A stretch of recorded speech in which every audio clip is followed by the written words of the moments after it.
Hi, everyone. Welcome to the webinar. Thank you all for coming. My name is Gavin Reid, and here at Lancope, I lead their threat research labs, where amongst other things, we look into threat, how it's detected, can we make the product better based off those detections. And previous to that, I led Cisco's threat research, the big data teams and their CERT. And previous to that, I did something similar for the US government. In all of those roles, we both created and used threat intelligence to help manage the security of the site. It's important for me to note at the beginning of this talk that threat intelligence is part of a defense in-depth strategy. It's not a replacement for existing tools and products. It's a way to enhance them. Today, we're going to take a very high-level look at threat intelligence. What is it? When is it intelligent? How is it used? And what it can do for your organization. So where are we with security? We're possibly not where we want to be. Even though we have webinars like this one, IDSs and SIMs 2015 is still shaping up to be the worst year ever for cybercrime, and there's really no sight of the end yet. We're at risk from adversaries, both criminal and state-controlled, foreign and domestic, in ways that were unthinkable before the information age. Last year, the multitude of high-profile hacks, giving the impression that hacking groups can penetrate organizations at will. Things like Target, Home Depot, Sony, they used to be synonymous with consumer sales and movies. What is Sony known for most now? And is that really what they want to be known for? This year with hacks like Anthem, Blue Cross, IRS, the Office of Personnel Management, all the corporate doxing we've seen, and the year isn't over yet. So the state of security, we have a bunch of organizations, unfortunately, they're part of the problem.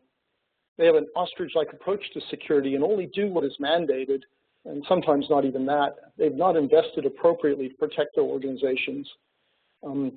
This is really not hard. Find out what you must protect the living daylights out of that.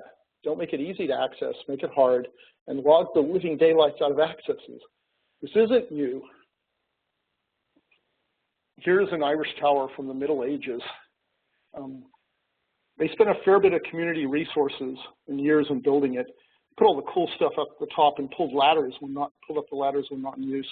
They paid careful attention to access. Okay, maybe I'm overstating this. We've really got good at scaling current security solutions over huge enterprises, right? So what do we need to do differently? We need to protect what needs protection and really protect that, no half-assing it. We need to log and monitor the living daylights out of access to that data. With Anthem, that was patient records. With OPM, maybe my security clearance files. We have to resource this appropriately. The pain is going to continue until we stop cutting expenses with security. And people, not machines, are the needed fix for this problem. Where technology helps is where it extends the reach and speed and accuracy of your team or people and not replacing them. So what is threat? This and a lot more like it were the first graphics that showed up when I searched for threat. Not great. Here's a better one. So what is threat? Threat's a combination of intent, capability, and opportunity. So if you're, I don't know, mad at me and you live in Timbuktu and you want to punch me in the nose, you have intent, you've perhaps got the capability, and no real opportunity. However, if you want to steal my bank account, depending on your skill and setup, you may have all three. So threat intelligence, kind of like cyber, it's an overused term. It's sort of come to mean everything and really nothing. So what is it really? So it gets down to this. Hackers are lazy, and like most people, they want to reuse techniques and reuse their infrastructure if they can. Originally, threat intelligence was only done in militaries and .govs. However, now organizations are starting to implement it. They're starting to understand that it's only due diligence to check for technique and infrastructure reuse. Savvy companies are paying attention to what threat actors are doing, how they're doing it, what info they're using, and using that reuse of techniques and indicators as a detection method. However, even smarter organizations are basing their security architecture on actual, not theoretical attacks. It's a really amazing way to prioritize resources. So what can threat intelligence help you with? Lovely.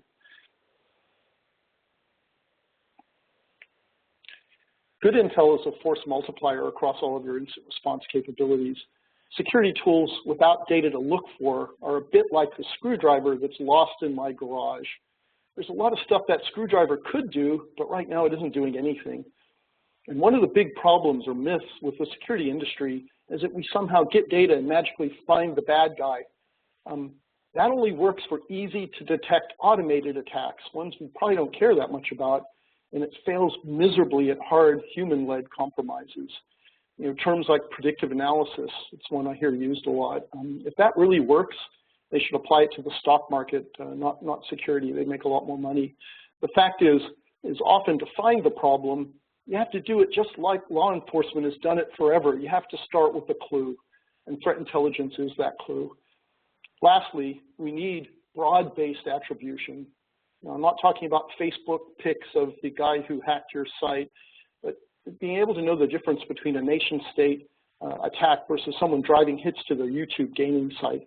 Attribution, right-level attribution, understanding and recognizing the difference between advanced and scripted attacks to understand what your response needs to be. So indicators of compromise, these are the language of threat intelligence. And if you're on this call, you've probably heard about this quite a bit. There's a definition of them, and we'll go into a little bit about what they are. So what is an indicator? There's literally thousands of types of forensic data that can help move an investigation forward.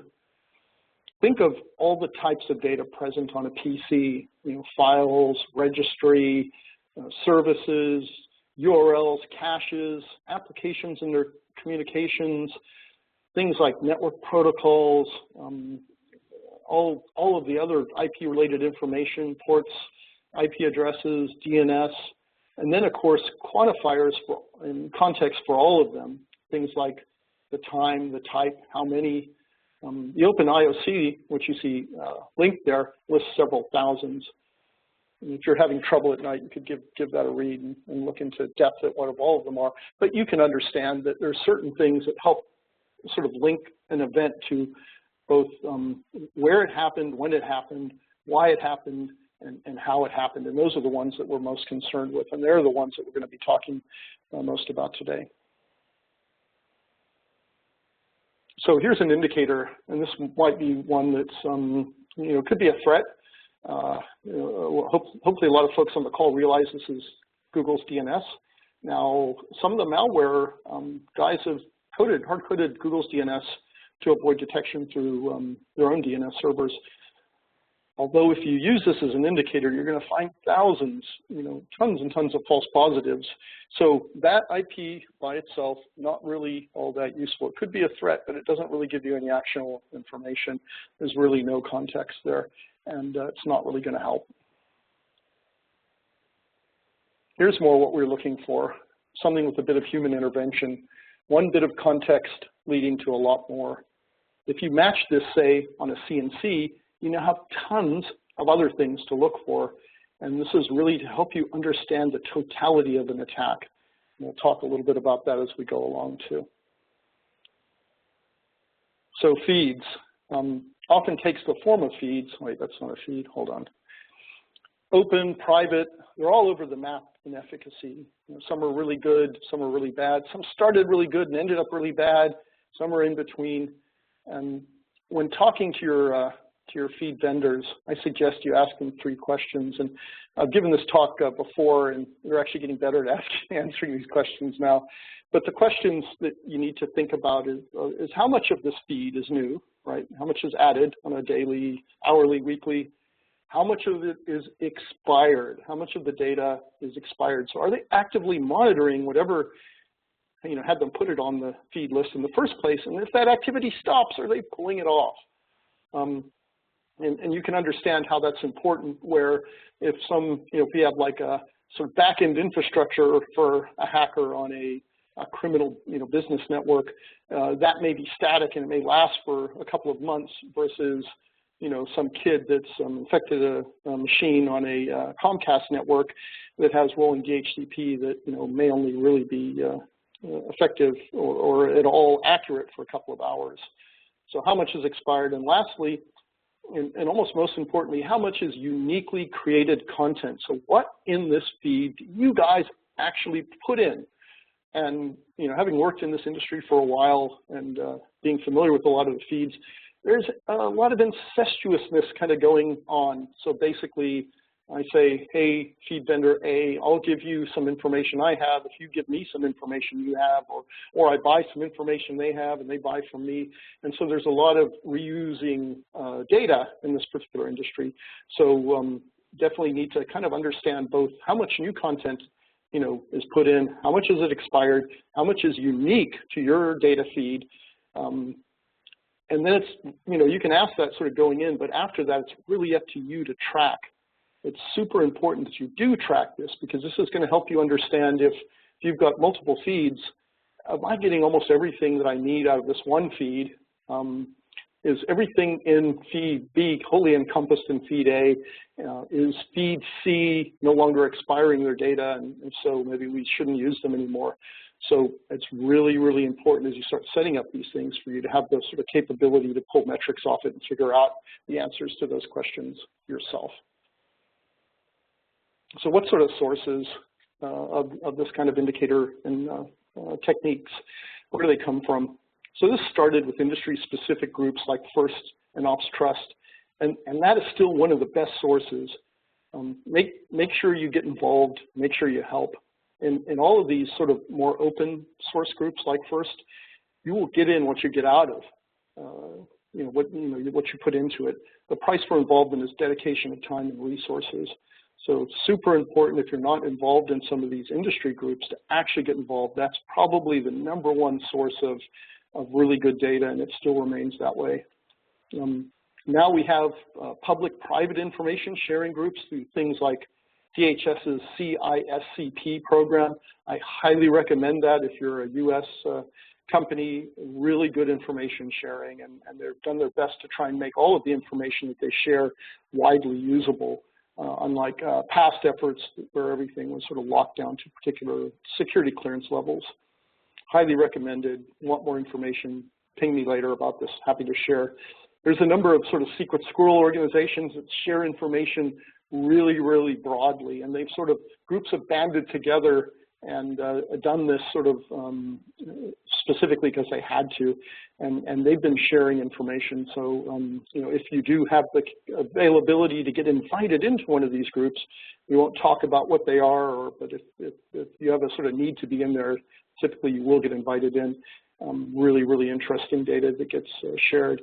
And then private peer groups, so, things like, universities, vendors, retail, things like the ISACs, where organizations that have there's the new retail ISAC, there's a financial service ISAC, groups that have very similar interests, very similar problems are getting together and also sharing information very, very widely.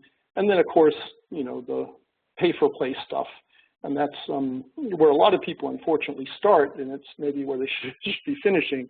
But anyway, some great groups like Internet Identity, Eyesight Partners, Intel 471, highly recommended. They do the threat intelligence research so you don't have to.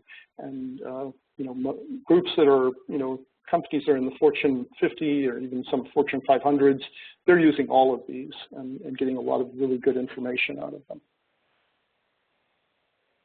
So talked about context a couple of times. What is context? So what does making the data meaningful actually mean? It means you have what you need to understand the who, why, when, how around the data that's provided. The more of this, the better. The less context you have, the more likely you will be to either ignore the event inappropriately, not really understanding it, or investigate a false positive and spend a lot of resources, on a wild goose chase that doesn't really lead you anywhere. Some things, as far as context go, are really non-negotiables, but unfortunately they're not often provided. And that's things like, when did that activity start? When was it last seen? And most importantly, what was the activity? If you go back to the Google DNS 8.8.8.8, why is it there? If you have no idea what the sort of activity that led that to be associated with some sort of malicious issue is there's really no way that you can appropriately apply that to issues that may be going on your site. So data enrichment, regardless of what data you bring in, regardless of if it's a free feed, if it's a really good feed that you're buying from a really good company, you can and you should bring in additional context. So most groups don't automatically consume and act on feeds directly. What they do is they store them locally and they enrich the data to ensure they have a complete and standardized picture before sending it for further processing. So they want to bring in stuff like who is history, previous hash or AV info from external sources like AV Total, other sites, reputational data, and most importantly, the mature players in this field are scoring confidence. And they're treating data or feeds with higher confidence differently. They're doing things like acting more directly or even acting immediately on them. So types of ingestion, let me build this out. So you probably heard a lot about sticks and taxi, and again, really good ways to have a standard methodology for describing the different fields and sharing them. Most of the stuff today comes through CSV or even still JSON. So even though there's much promise of standardization, normalization with sticks and taxi, the fact that it's really easy to send files around and then enrich them makes CSV probably the #1 way that this data is being shared today.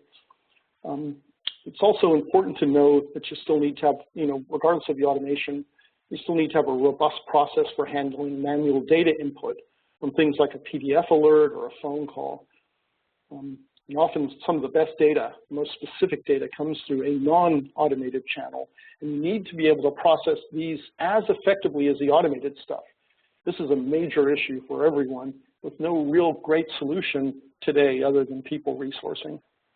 So folks in threat intelligence teams have guys that are dedicated to pulling data off email lists and then creating their own feeds.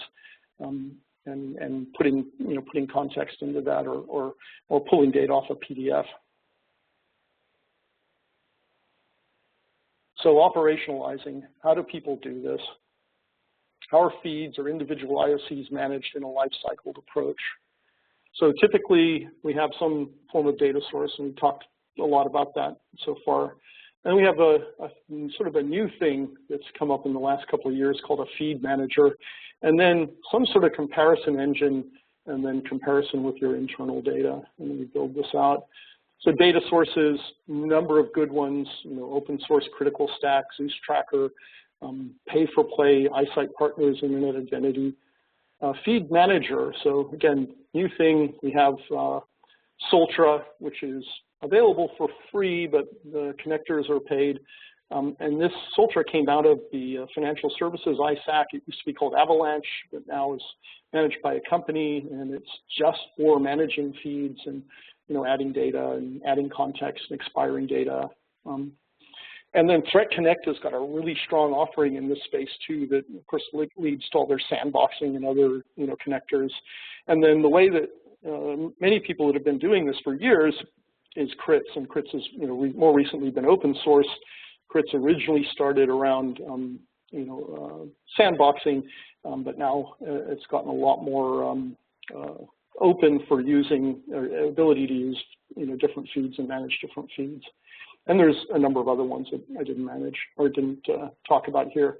And then a comparison engine, this could be your logging infrastructure, it could be a SIM, it could be Splunk with, if you have Soltra, or if you have Splunk, there's a specific app that works with Soltra called Splice. I know Threat Connect has their own Splunk app that works for doing that comparison. And anyway, once you bring in this data, again, you've got to think of a lifecycle managed approach. You've got to think of, the ability to bring in data and then do a comparison with everything that's going on right now, and then go back and look at everything that may have happened, going back as far as a year even, to see if there was a past problem that you may have missed. That's super important. And then, of course, setting up alerting if something new happens that would match. And typically, those, the internal data and a lot of that matching, a lot of the matching comes from stuff like IDS, comes from things like your host logs, comes from things like NetFlow. After a match is found, if someone sees something or you have an automated report or an alert that hits, typically what happens is that now goes into sort of a human-led investigation, or one of two things. One, a human-led investigation to find out what happened, or in cases of organizations that are at a little bit higher level of maturity, what we see is they're subscribing high-fidelity feeds, either well-trusted, internally managed, vetted, or both, directly to blocks at things like web proxies, IDS, or even BGP peering, black holing them. And of course, if you do see one of those, if something is automatically hits your BGP black hole, that doesn't mean you wouldn't spawn an internal investigation to find out why is something doing that. So they don't preclude each other, just that that additional step of sort of automated acting on some of the feeds really depends on your capability of and your understanding of the integrity of the feed and the accuracy and your confidence with being able to act directly on it. So far, everything we've talked about, it's all pretty good. However, there are some areas of concern or areas you want to pay attention to as you're doing this. First one is pretty much everyone starting out falls into this data jockey trap, and you need to try and work your way out. So how much time do you want to spend on getting the data available and ready for comparison versus actually working on the data? And there's really no perfect solutions here. And of course, groups are actively working, companies are actively working to close that gap. But you think of some of the dependency hells with things like CIFs and crits. Things are getting better. Some of the pay-for-base solutions, Threat Connect, Solaris, Splice, but mostly it's going to be a 90-10. 90% you're going to start. 90% of your time is just getting the data in an area where you feel there's a high level of confidence with what you have and what it represents, and you can do fast queries through it. Maybe 10% of the time doing queries and working on it. Maybe it's 70-30. Or a little bit better if you're really lucky. And really what your job as a threat intelligence team is to work on moving that needle to 10% data jockey and 90% analysis. And believe you me, it won't start that way. So you could give most organizations the goose that lays the golden threat intelligence egg, and it wouldn't really help them. You have to be instrumented to be able to quickly and completely take advantage of indicators, and most orgs are not. If you can't use the data, it won't do you, with the lifecycle managed approach, it won't do you as much good. Ensuring you have the correct host and network telemetry, and you have to be sure of the integrity of that data. So does it represent everything that goes out on the internet from our employees? Does it only represent one pop? So understanding what the data represents. And that in turn allows you to actually prove what happened, not what you hope or think may have happened. You need to be sure you have a complete picture of what is going on in your network, and most organizations are still working on that. So more concerns. Often good threat intelligence may only give you a 48-hour or longer head start. So you probably have existing tools like IDS, AV, web proxies, which will, if they're good ones, eventually catch up with the new capabilities that the hackers have. So at worst, you may only have a short head start, but understand that good CERT teams of today exist and operate in that space between zero-day deployment and industry catch-up. So it's not useless, but it does give a sort of limited life cycle or time span on the head start it might give you.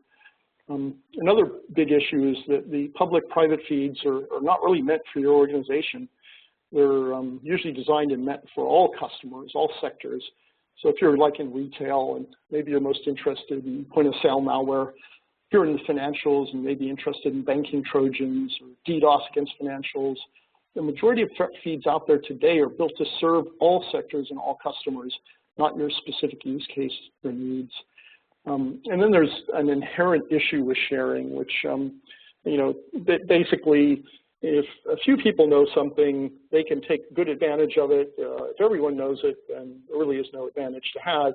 And I can sort of most easily illustrate that with, if I knew what the lottery numbers were going to be on Friday, I could probably use that to great advantage.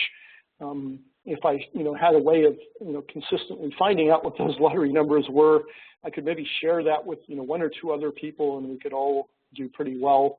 If I shared that with everybody that was on this webinar today, they would basically fix the problem. And so there's sort of an inherent issue with sharing, and as you know, these lists become bigger and they get more exposure, then the advantage gain sometimes lessens. That time span becomes even shorter.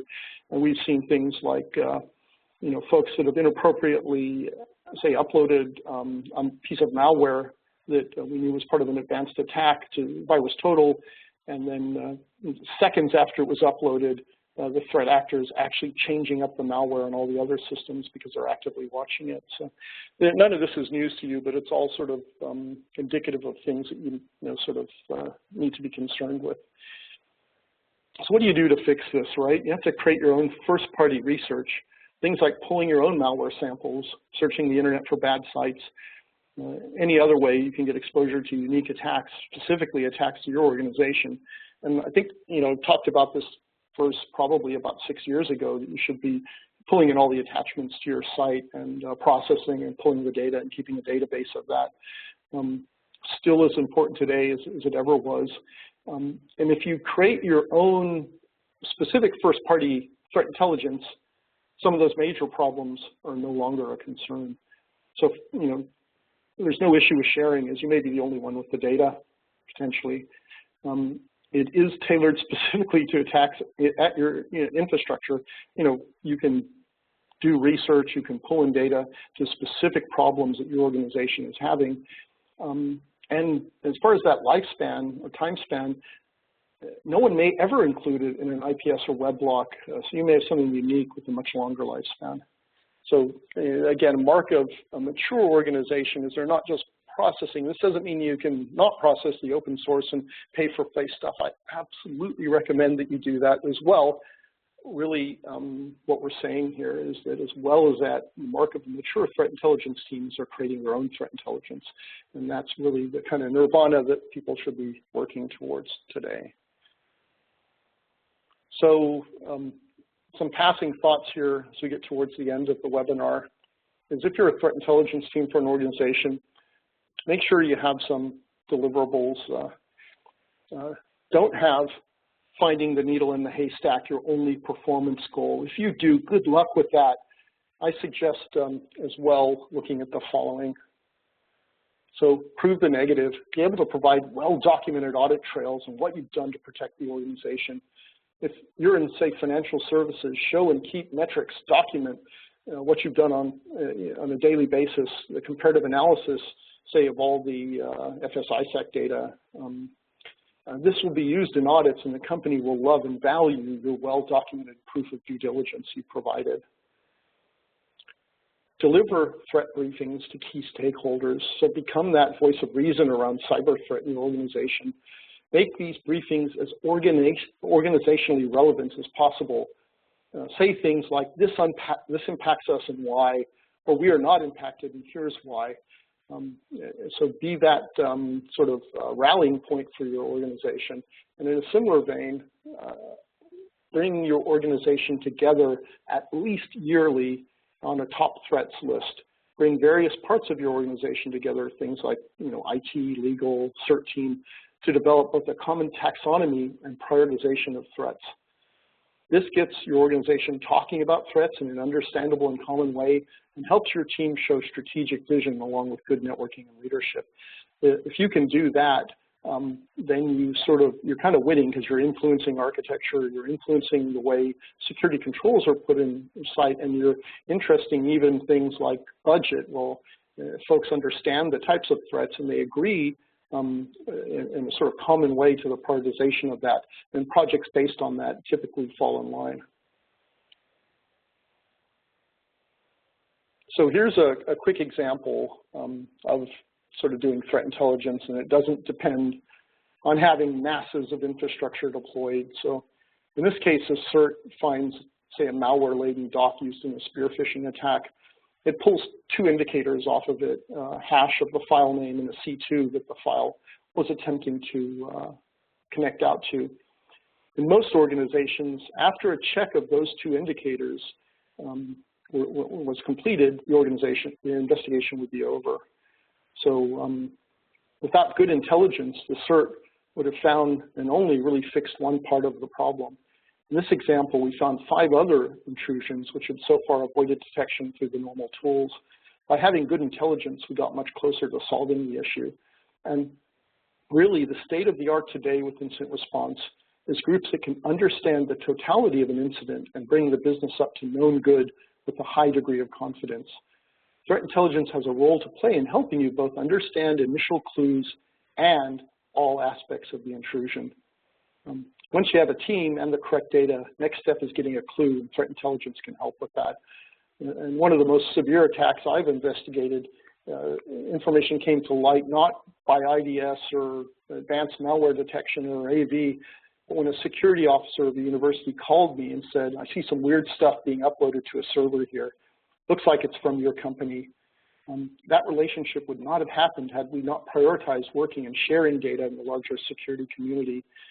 So with that, thanks for your attendance. If you're interested in hearing more, please register for the upcoming Lancope Vision Conference in November. And I think we may have time for questions.